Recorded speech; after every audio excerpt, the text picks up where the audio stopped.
Welcome to RAC's Horizons podcast. I'm Mike Bartlett.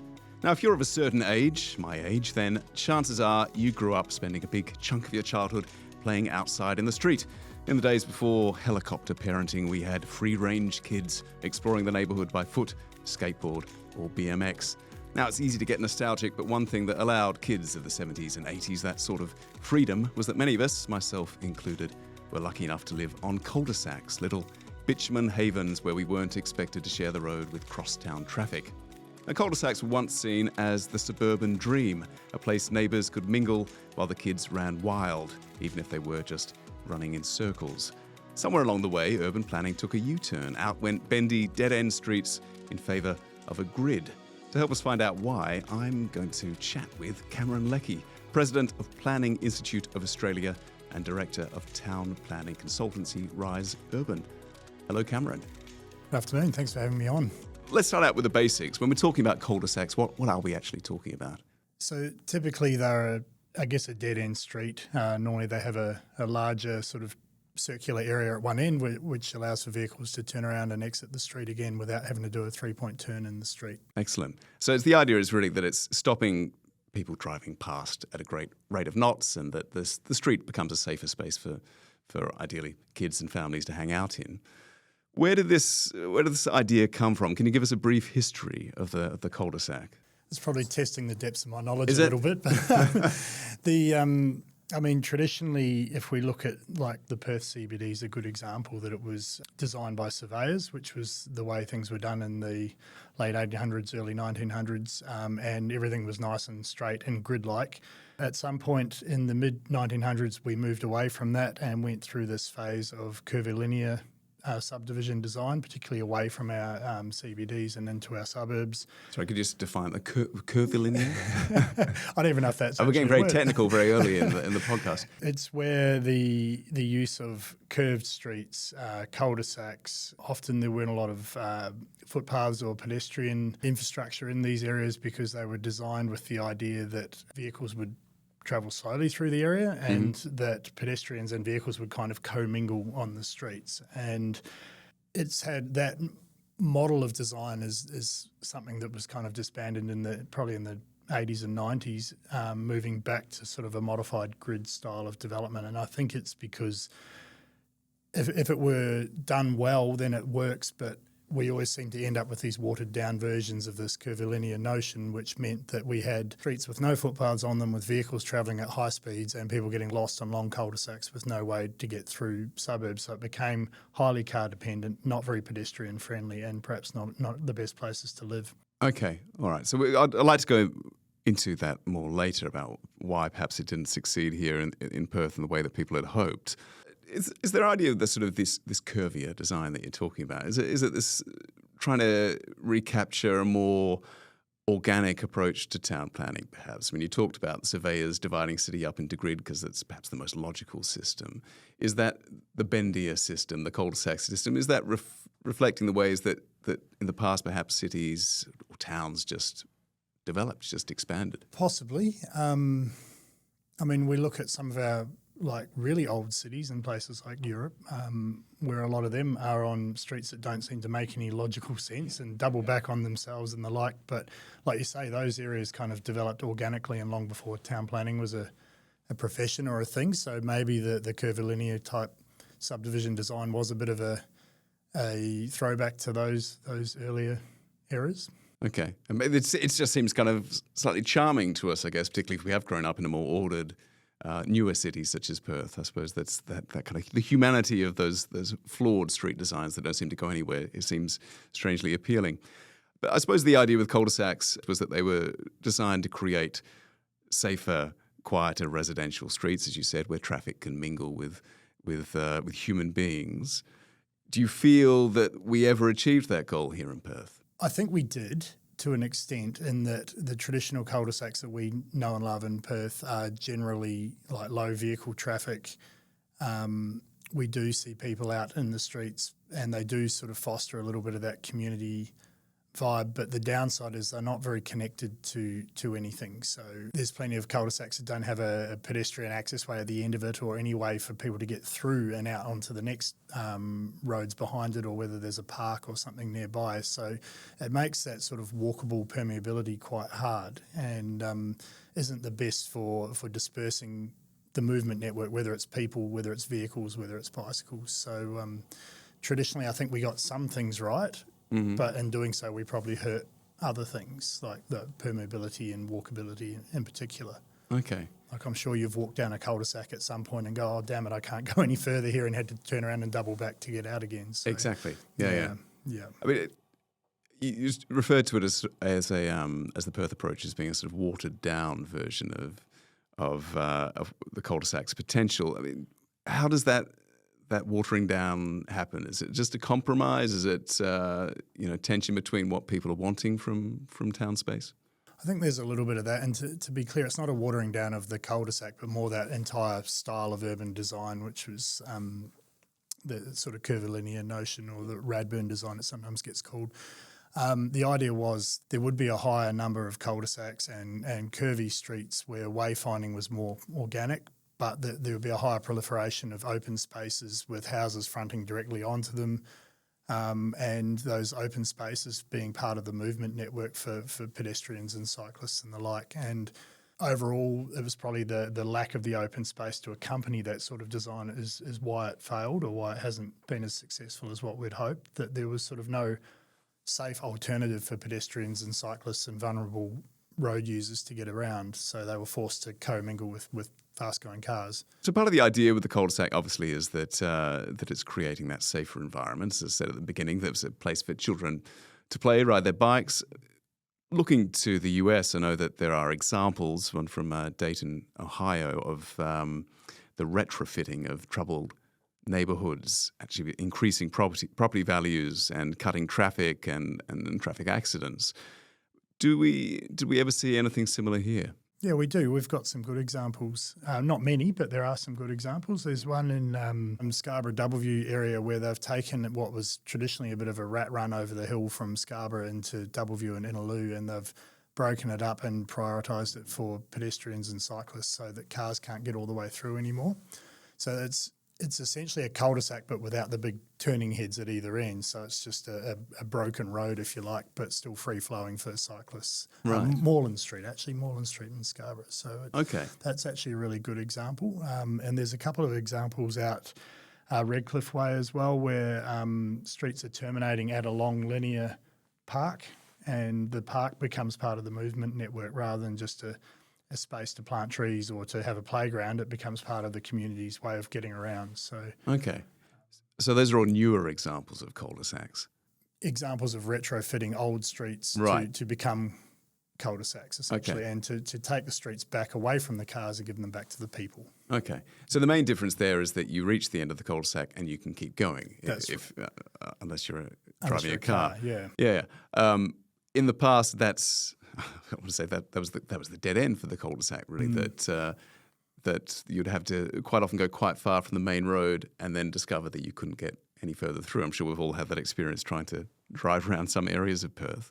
I mean, is that what has kind of killed the cul-de-sac here? That we just gave these long bendy roads leading up to a circular end, which meant that they were either too far to walk down if you were living on the street, or they were just frustrating to drive along. I think that's a big part of it. I think traditionally the older cul-de-sacs, a lot of them are long, and you don't know that you're in a cul-de-sac until you're at the end of it and you can't go any further. I think the current modern practice is that they're not more than 120 metres long and don't have more than 20 lots or dwellings fronting onto them. So it does mean that they're shorter and more fit for purpose for what they're intended to achieve, rather than just being a part of the broader layout, if you know what I mean. So they're intended to get into tight little corners or awkward shaped parts of land where the traditional grid doesn't work well.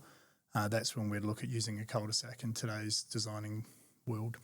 Okay, so the idea that they were little sort of offshoots from a main road was kind of diverted by the fact they became quite long offshoots that ultimately didn't go anywhere.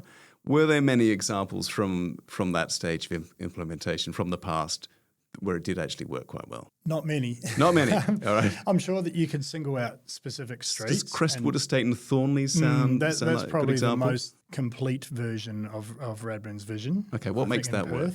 I think because it had that open space network as well, that it had lots in the houses fronting onto the open space, so the open space becomes a movement corridor. Right. So then the cul-de-sacs can kind of serve a secondary function in some ways. So. Okay. Oh, excellent.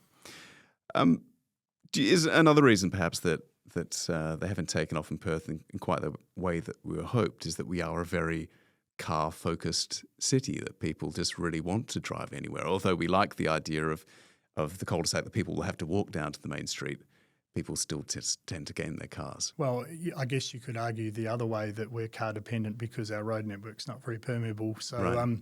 You can look at it either way. Yeah. We are a car dependent city though, that's for sure. And I'm guilty as anyone else in that respect. But yeah, I don't know that that's been the driver of the lack of success of cul-de-sacs here, I think. I think it's a pretty universal challenge that they face. All right. I wondered too if, and we touched on this before, if the cul-de-sac is really, it's just too much of an ideal. It's a lovely idea, but it makes me think of desire lines or desire paths, which are, when you've got a beautiful bit of town planning, and then people ignore it and walk the way they want to go. They go the way that's most convenient, so you end up with these tracks that weren't intended. I mean, do you feel that the failure of the cul-de-sac here reflects an ideal versus the sort of pragmatic reality of it? A little bit, yeah. The modern cul-de-sac, we have what we call modal filters, which we use at the ends of them where pedestrians and cyclists can get through but cars can't. And then I think that speaks to the desire line piece where, right. If I want to get from A to B and it's the fastest route is down a cul-de-sac, I know I can still get through, whereas in the older areas, obviously you couldn't. So that's where you'd kind of come unstuck, where you get to the end and realise you couldn't, so you'd have to double back and go around the block. So So a modal filter, it filters out particular modes of transport. That's right, yeah. Oh, excellent. Yeah, it's a trendy buzzword for bollards or something like that, really. It's not a bollard, it's a modal filter. That's right. We talked about Crestwood Estate in Thornley as an example of the cul-de-sac working well in Perth. Are there areas that come to mind that really don't work well, that have been a town planning disaster perhaps?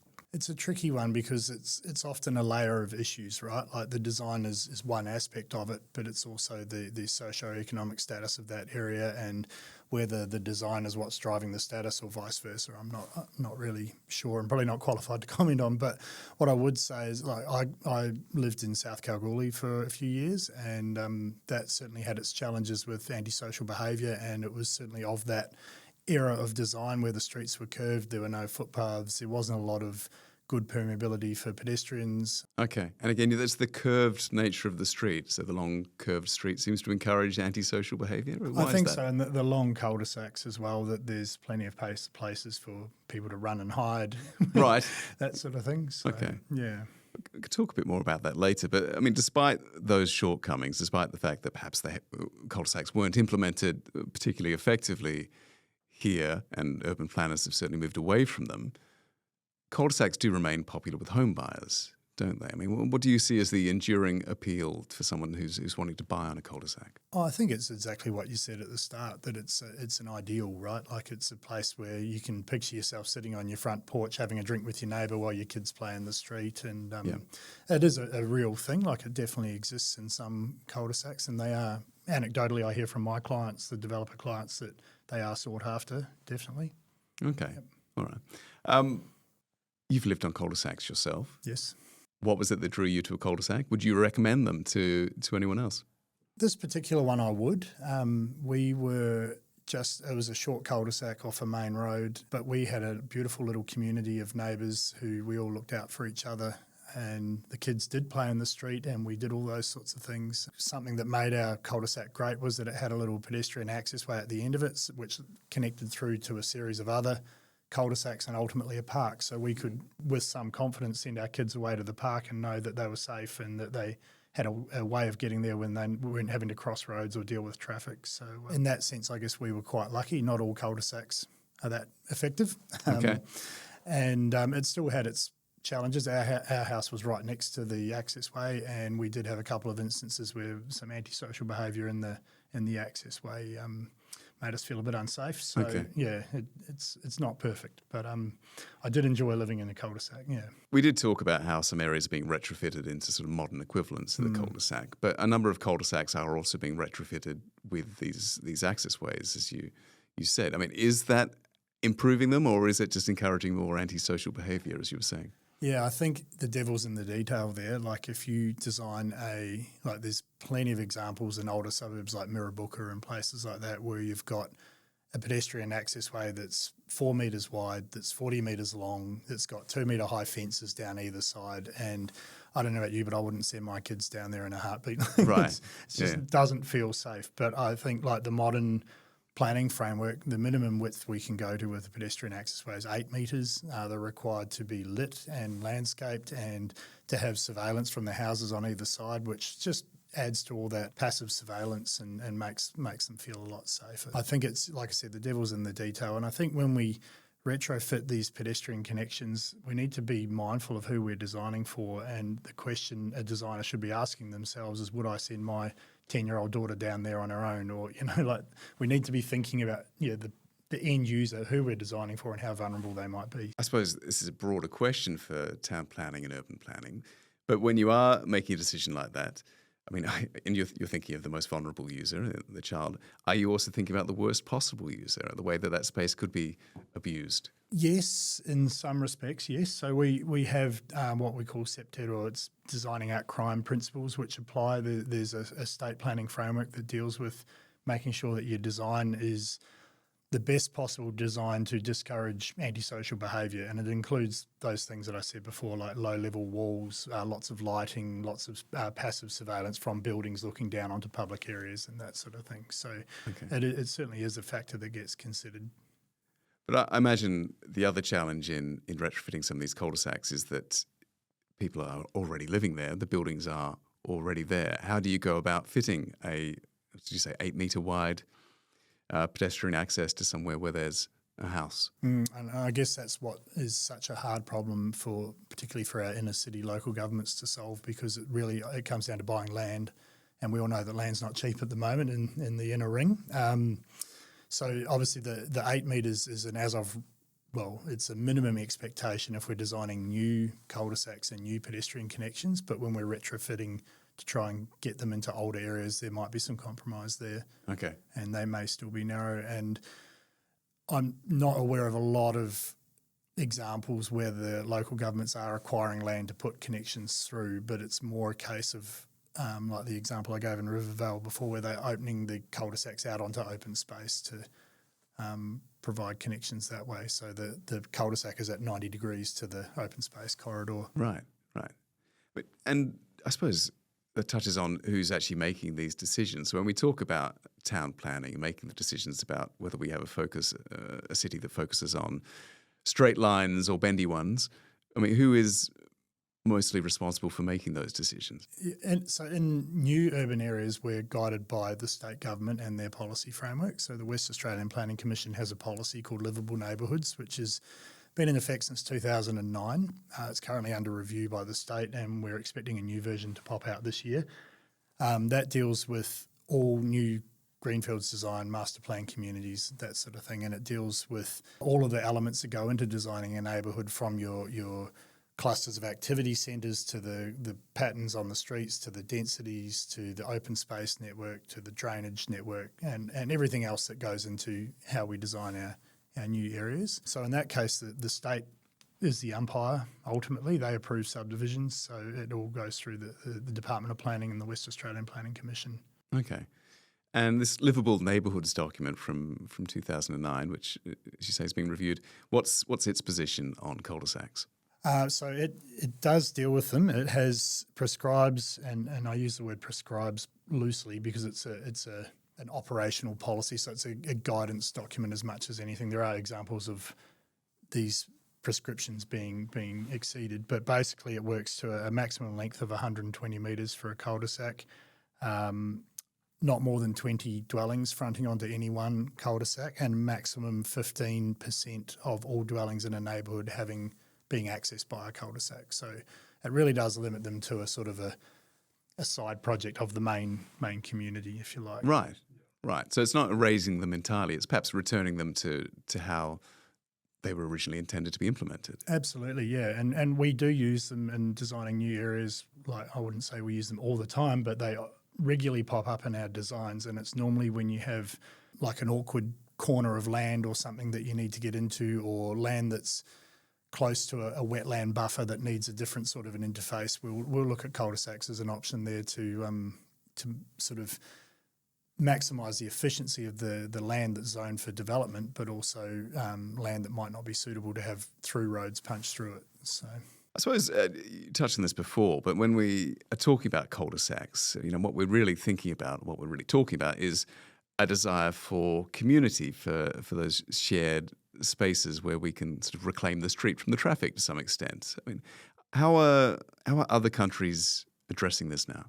It's easier to do in higher density areas, and we've seen some great examples in the UK and elsewhere where traditional urban laneways have been reclaimed by the community and planted out and are activated on the weekends, and the communities gather in the laneways rather than on the street. So there's examples like that, and in Europe as well, where it's the density of people is what drives the success of these spaces as activated spaces. Low density and activation don't tend to go well together. So I think perhaps that's where we've gone a little bit wrong in the past with our cul-de-sacs, is we've put 700-800 square metre blocks around them. Right. Perhaps maybe if you'd had 3-4 story apartments all the way around, or even townhouses, then you get a critical mass of population to really drive the activation of those areas. It's really interesting because it seems counter to what people think about when they think about cul-de-sacs. Sort of the beginning, there's a nostalgic view of them as being these little ideals for childhood, where everyone had a big front yard and or even a big backyard. But you're actually saying that perhaps they're more compatible with the sort of urban infill that we're seeing now, with a higher density living, because it creates more of a sense of community. I think if you're really looking to activate the spaces, then yes, yeah. But then obviously more people can mean more cars too, so there needs to be a trade-off or a balancing of that as well, because they'll compete. Do you think there's any sort of common factors in the way that other countries and Australia are trying to create that sense of community on the street? Is it, having doorways facing each other, for example? We went away from it for a long time, and now we're getting less about cul-de-sacs and more about just the way we design our new suburbs. There's a beautiful example in the northwest corridor called Jindee, where they brought in a form-based code that prescribed the built form of the homes, and they've gone back to almost a traditional workers' cottage type arrangement where the house is set back quite close to the street boundary and has a large veranda on the front. So the idea is that people are out using their veranda facing the street rather than out the back of the house under the patio, which has been the Australian dream for the last 30 or 40 years. And that has brought a level of activation back to the street, and it brings all those other good things that we talked about, like surveillance and safety, or at least a feeling of being safe, because people are out there watching. So again, I think this is quite interesting because, as you say, there is that Australian dream about having the big backyard that you can kind of hide away in, I suppose. But really, that's counter to the sense of community, that if we spent more time out the front of our houses, we're more likely to actually be living in a nicer area. Yeah, I think, you've got a better chance of connecting with your neighbours and making friends than you do if you're hiding under your patio. We talked about the concerns about crime and safety and antisocial behaviour. The cul-de-sac was supposed to prevent that by the fact that everyone was looking on at each other. But do you now feel that actually streets that run through, even if they have those modal filters that you talked about, are less likely to encourage antisocial behaviour? I think, again, it's the devil in the detail. Like it's how well these spaces are landscaped, how they're designed. Even little things like what height your front fences are, for example, can have a big impact, because if you've got high front fences, someone who's looking to get up to no good, by the time they jump over your fence, then no one else can see them, so they feel safe to go and do whatever it is that they're there to do, Whereas if there's lots of surveillance, if fences are low, if there's good lighting and landscaping around the street, then I think you're less likely to attract that sort of behaviour. And how difficult is it, when we talk about retrofitting areas, how difficult is it to make those kind of changes, not just whether the street goes through or not, those bigger changes that encourage a nicer streetscape? I mean, how difficult is it to go back to these existing streets where they're too long, the cul-de-sac at the end, and turn them into safe and inviting spaces? I guess the short answer is it's very difficult because it requires money. The streets are public land. They don't belong to the community as much as they kind of do as well. But, the community can't go and build structures in there or not easily anyway. There are some great examples where the community have kind of reclaimed some of these streets and these spaces and planted community gardens and got good activation. And you do hear about the odd success story. And then for every success story, you hear about the council enforcement officer coming out and telling them to pull down their cubby house or to move their table and chairs off the verge. So it is a balancing act. I suppose what do you feel are the key urban planning principles at present? What are shaping the newer suburbs that we're building now? The newer suburbs aren't necessarily great examples all the time because we tend to cater for, like the classic one is rubbish trucks, right? So we have to make sure that all of our intersections and sweat paths are big enough, the intersections are wide enough so that rubbish trucks can turn in a single movement. Right. And we, definitely in my practice, we often joke about planning for the rubbish truck as being the ultimate design tool. And because of that, our intersections are wider, the sight lines are bigger, and all that does is actually encourage higher vehicle speeds because you can approach an intersection at a higher speed because you've got a clearer line of sight to see what's coming. If you can't see what's coming, you tend to slow down and be a bit more cautious. So we're actually designing these new areas with bigger and bigger, wider intersections, bigger turning circles, and all it's actually doing is promoting higher vehicle speeds. So I don't think we've quite got it right at the moment, and I know as part of this review of livable neighbourhoods, that's one of the things they're looking at. It's interesting. And there's some planners who are far more qualified to talk about this than I am, who have made it their passion to pursue this as a sort of a academic pursuit and promote neighbourhoods that are designed to slow vehicles down, not speed them up. Again, that vision of the wide open street is one that we all, I imagine, feel drawn towards. But I suppose you're right. I'm thinking of a big street near us, which is near a major highway, lovely wide lawns, fairly quiet street, and people go, it's 70 kilometres an hour down that because it's a shortcut and there's no sense of danger. It's wide open, you can see what's coming.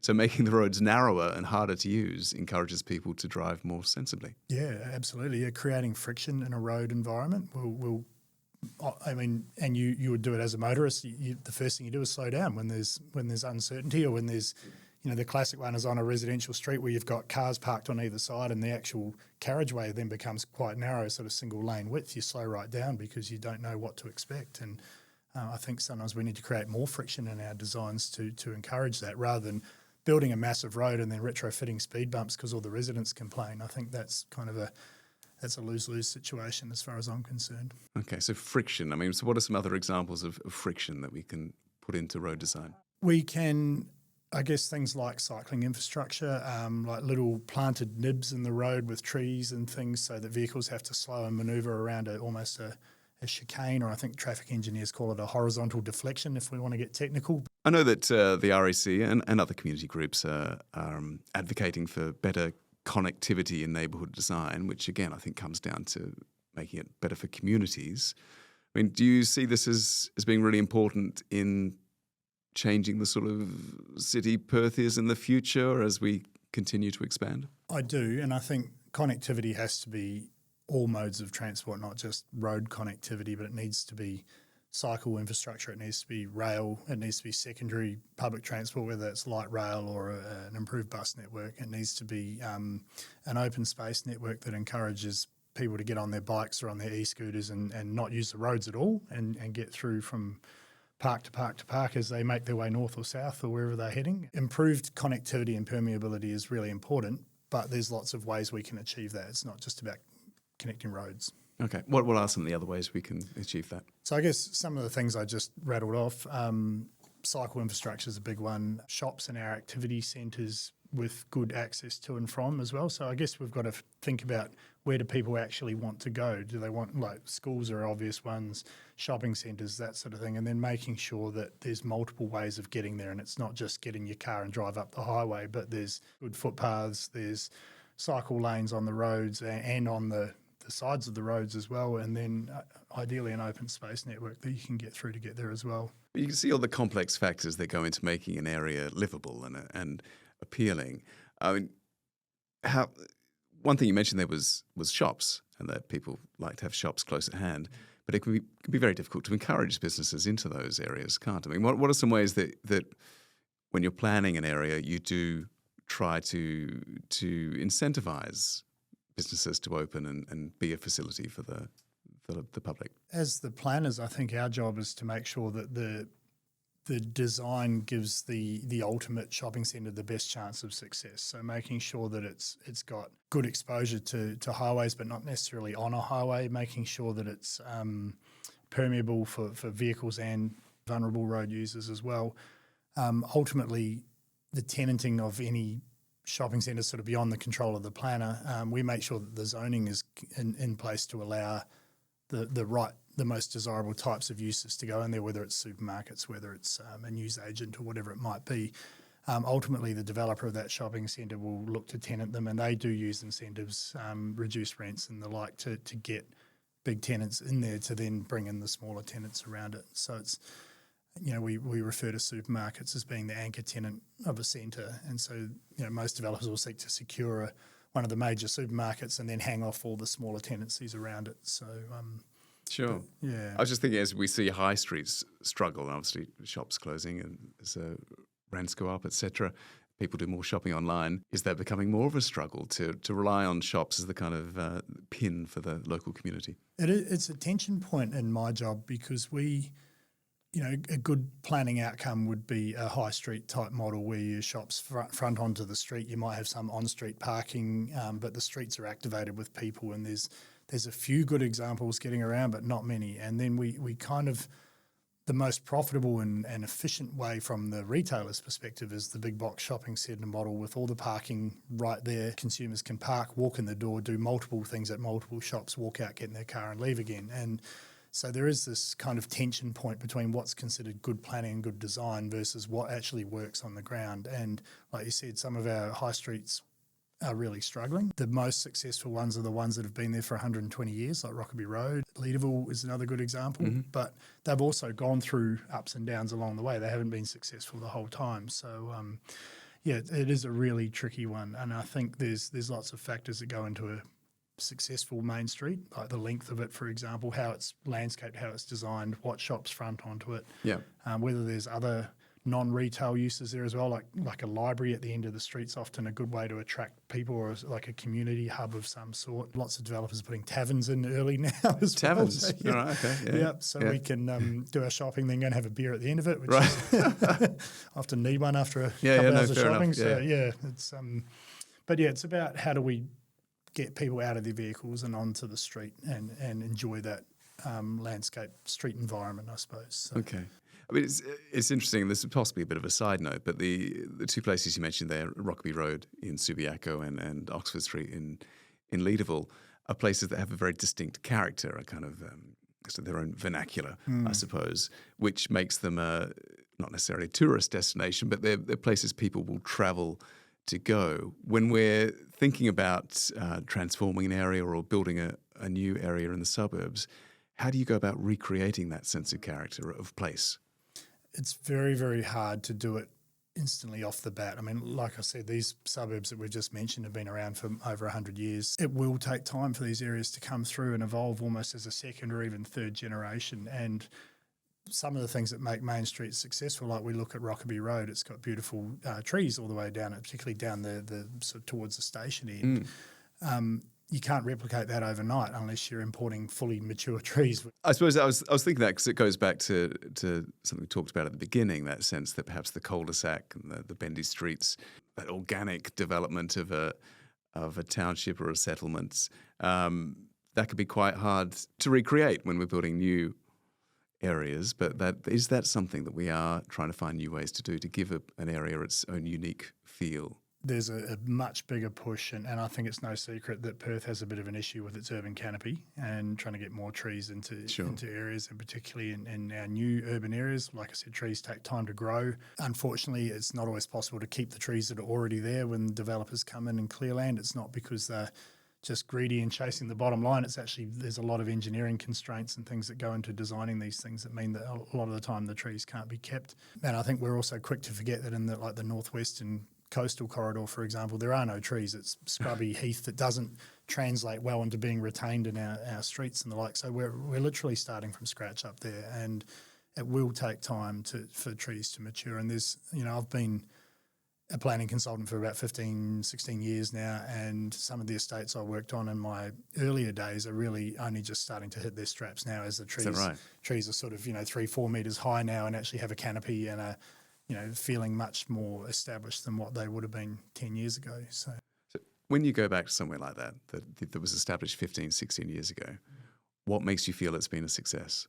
I think the trees and the landscaping is a big part of it, and that's, like, as planners, we don't design the landscape, we don't dictate where the trees go necessarily, but we try and facilitate making sure the roads are wide enough so there's room to plant trees, and if there are trees that can be kept that are already there, then we try and design around them where we can. So I think it's like what makes a project a success after that amount of time is the maturity of the trees, and actually for me, driving through some of these areas, like I think of one project I worked in down in the city of Kwinana, where last time I was down there was families out enjoying the parks. There's, mums pushing prams, there's kids running around, and all different ethnicities, all different backgrounds. And to me, that was a really successful project for that reason, And actually, when you drive through it, you go, wow, this feels great. Like, it just feels nice. The houses are nice.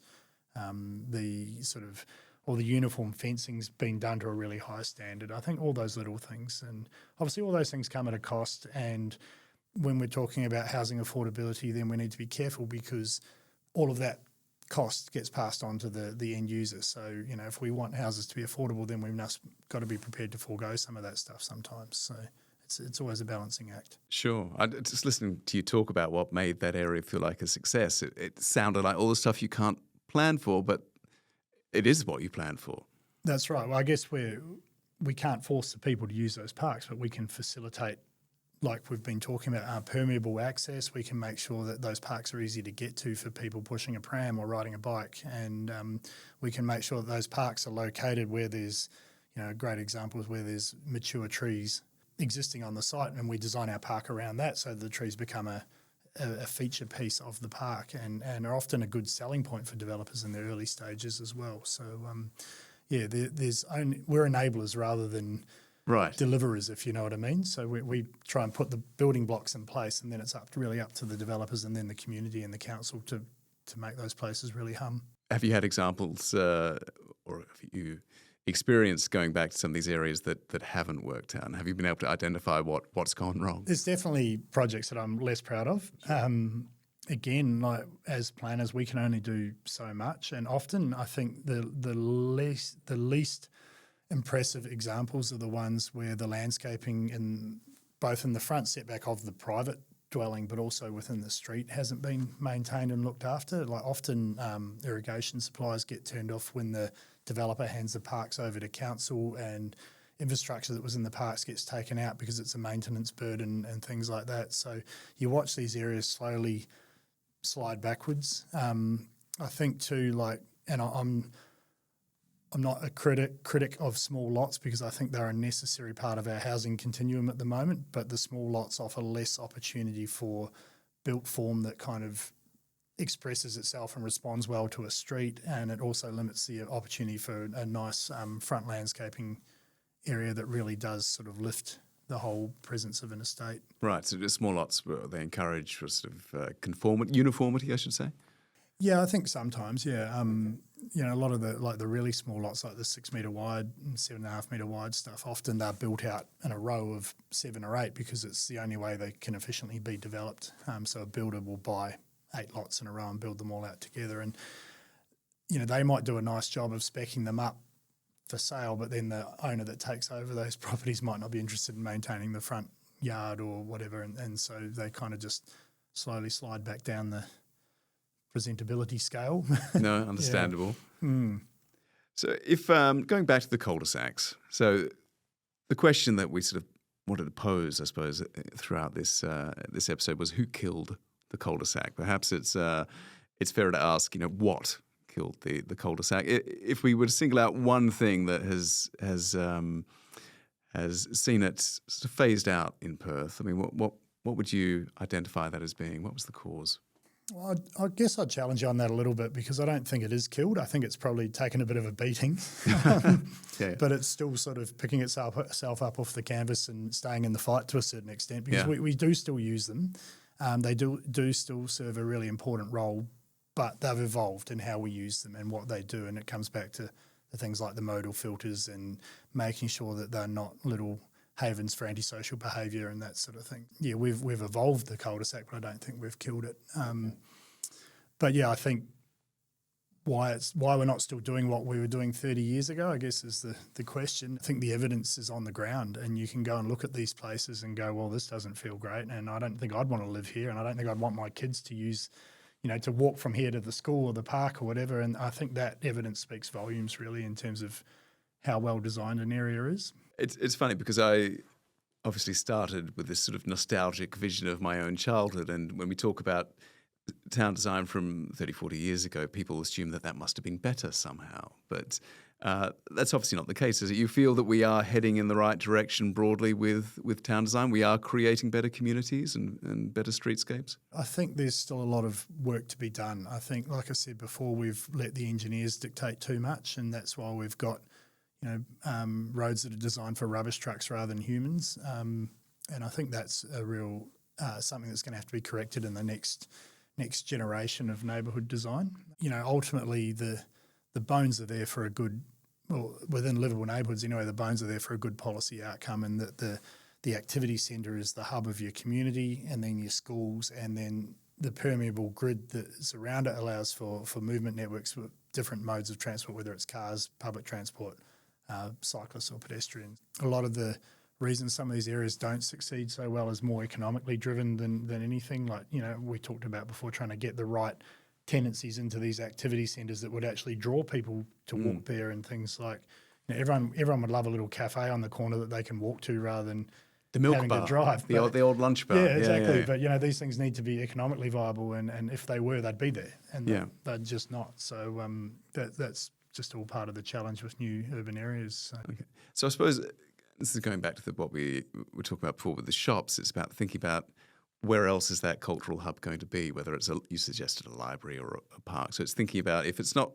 the little cafe on the corner, what else is going to be drawing someone to actually use that street space? You'll see in a lot of the new housing estates that get rolled out, the developers are spending a lot of money on really uplifting these parks to make them, world-class play equipment. There might be a sea container cafe that's like a pop-up type thing. They put little community hubs in these places now to really get people out of their homes and out into the parks. And yes, it's a sales driver, but it's also a really important part of getting amenity into an estate early in the piece, rather than waiting until it's fully populated and then go, okay, what's everyone going to do? They've got it there on the ground from day one. That's really important. And I think we see a lot of good practice now as the developers have become more sophisticated, and they are giving back into the community by putting on events regularly. I have a client that does movie nights in their park, at their estate sort of once a fortnight or once a month through the summer, and puts on food trucks and everything as part of it. And so I think they're really trying, and I think it's all those little efforts like that, like the community gardens that some of these little pop-up guerrilla groups are doing around the city. Like, I think all of that stuff adds to making our streets great. And who's leading those sort of activities? They tend to be councils? Sometimes, yeah. Most councils now have placemaking staff in there that will drive that sort of community type engagement.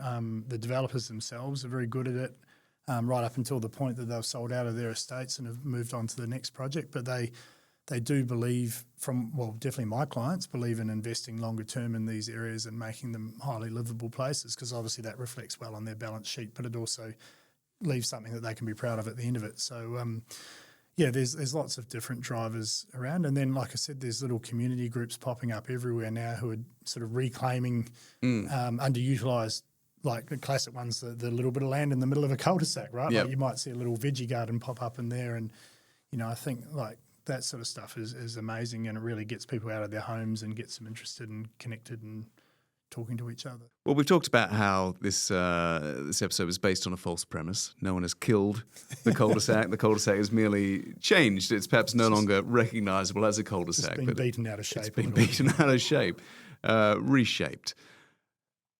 Thinking about that then, if we're not in a cul-de-sac, what does your ideal street look like? We talked about the fact that it's something that perhaps gets people out of their backyards, gets them onto the street. It discourages antisocial behaviour. What does your ideal street look like, Cameron? I guess it depends on the context, but if we're talking in a standard suburban low to medium density area, then the big thing for me would be trees, street trees, mature ones ideally. The other personal bugbear of mine is having the footpath at the property line rather than at the back of the curb.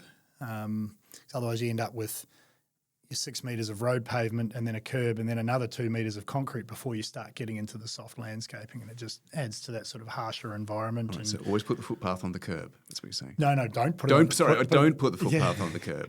Right. And it depends on which local government we're working in as to what they prefer. Some local governments like the footpath on the curb because then it doesn't create this little skinny strip of land between the property boundary that has to be maintained, which is fair also. But yeah, I think when it's not on the back of curb, the streets are they feel more pleasant, they feel more usable, and right. I think you get more advantage from the shade of the trees as well, which is a big one. This is your ideal street. I mean, where do you see that being manifested? The City of Stirling with PJA Traffic Consultants did a case study, they call it the Safe Active Streets project, and they did that around Yaluma Primary School in Inaloo and all the way back up over the hill in Doubleview and back down towards Scarborough, and created this sort of cyclist and pedestrian first corridor that is still a road, a lot of it, but there's clear permeability through there, and you go into streets that are well vegetated, there's nice big trees, there's lots of shade, there's clear delineation for where cyclists can be, and it creates that friction for motorists so that they tend to slow down and be more cautious. So I think that's a really, really good example, and I'm aware that they're doing similar things down at the City of Coburn at the moment as well. It is happening. You see this as being, there's a push towards creating the kind of streetscape that perhaps existed with the cul-de-sac, but without the cul-de-sac. Exactly, yeah. I mean, cul-de-sacs will always have a place because ultimately urban zone land has value, and if you can't push a road all the way through it, then you might use a cul-de-sac to access some areas, and often they're the best way to provide buffers for environmental features or for bushfire access and things like that. The cul-de-sacs will always have a place, but I do think that overall we need to look at creating tension or friction on the roads, getting vehicles to slow down and stop designing for cars and start designing for people. Cameron Leckey, thank you very much. My pleasure. Thanks for having me. Thank you for tuning in. If you liked this episode, let us know and share it with a friend. Don't forget to hit subscribe, and we'll catch you in the next episode of RAC's Horizons podcast.